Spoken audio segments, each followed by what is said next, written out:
little girl named Cinderella. She had two wicked stepsisters who... Wicked stepsisters? Really? What a lie. Cinderella was the one who was wicked.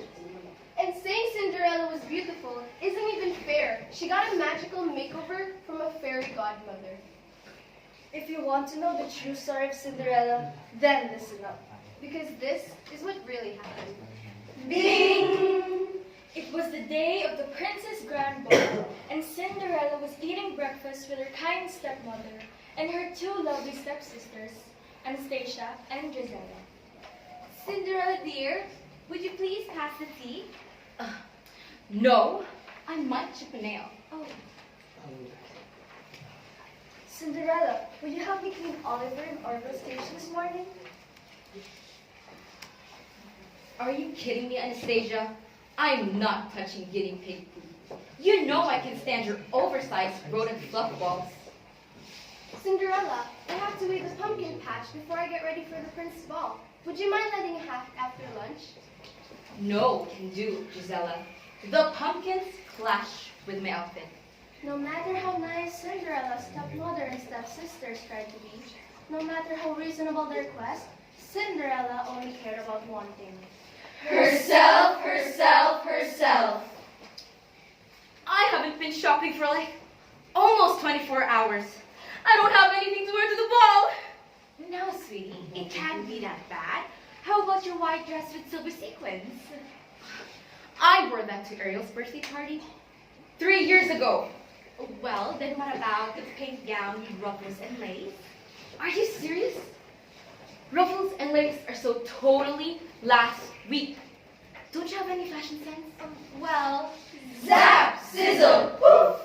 There was a flash of light, a crackle of noise, a glowing burst of gray smoke. A short, white-haired woman in a sparkling purple pantsuit appeared in the middle of the dining room table. whoosh! Bippity-boppity-boo! What do you need me to do? Who in the world are you? Cinderella's fairy godmother, of course. Don't you recognize my wand? Who cares about your wand? You've ruined my breakfast. The fairy godmother looked down. Sure enough, the pointy toe of one shoe had stuck through Cinderella's buttered toast. Oh, I'm so sorry, dear. My Zap, sizzle, poof! entrance makes it difficult to see where we're landing. Cinderella rolled her eyes and snatched a slice of toast from Anastasia's plate. Whatever. Just don't let it happen again. Now get to work. I need a dress. Whoosh! The fairy godmother waved her hand, and a piece of the sky came down, weaving itself around Cinderella, forming a high-waisted, pale blue gown. Where are my shoes? Do you expect me to go barefoot? Whoosh! Two thin streams of water flew from a fountain in the courtyard, and crystal-clear glass slippers suddenly sparkled like diamonds on Cinderella's dainty feet. Now, how am I going to get to the ball? I can't walk in these things. Bippity-boppity-boo! All of this stuff is for you! Supa! Ching! Poof! Within a few magical minutes, Cinderella was ready for the Princess' Grand Ball. However, her stepsisters and stepmother weren't too happy about some of the fairy godmother's decisions. That was my best pumpkin for the county fair, and you turned it into a coach! My guinea pigs, they're giant, fuzzy horses. I don't know where the oval-headed coach driver with white helmet came from, but has anyone seen my hard-boiled egg? Since Cinderella had nothing left to do, she spent the rest of the day lounging around the house while her stepsisters scrubbed guinea pig's cage, pulled weeds in the pumpkin patch, and did dozens of other chores. That evening, Cinderella climbed into her pumpkin coach, not bothering to offer her exhausted, hard-working stepsisters a ride. But, zap, sizzle, poof! Just as the coach was about to pull away from the house, Cinderella's fairy godmother appeared like a rabbit from a magician's hat. Oh, Cinderella, dearie, sorry to bother you, but I almost forgot. The magical makeover ends at midnight. Be sure to leave the ball before the clock strikes 12. Guinea pigs can get kind of moody after being turned into horses. Duh.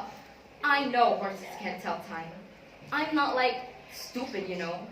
And with that, the coach rattled away, dust billowing out from the road, as the giddy horses pounded their way toward the palace. As the coach faded from sight, the fairy godmother shook her head and disappeared in a puff of smoke. Cinderella's stepmother turned into Anastasia and Giselle. Could you girls keep an eye on Cinderella at the ball? I'm not sure she paid attention to the spell ends at midnight thing. Sure, Mom, we can help. Thank you. And Cinderella's stepsisters began the long, dusty trek to the princess' palace. Of course, you know all about the grand ball.